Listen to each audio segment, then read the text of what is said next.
Hello, today I will show you top 15 things to do in Ingolstadt, Germany. So let's start with the number 1, Asamkirche.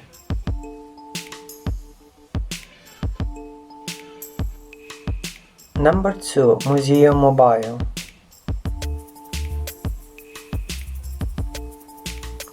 Number 3, Liebfrauenmünster. Number 4, Audi Forum.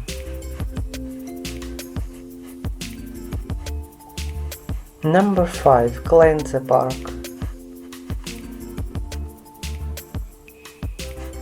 Number 6, Bavarian Police Museum. Number 7, Audi Factory Tour. Number 8, Kreuztor.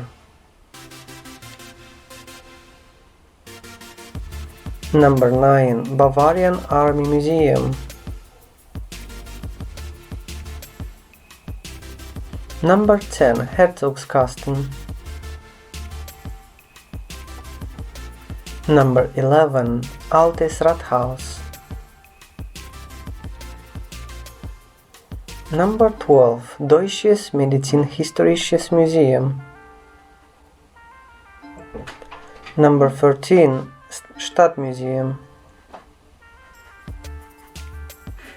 Number 14, Manfredxy. And the last one, number 15, Wildpark am Baggersee.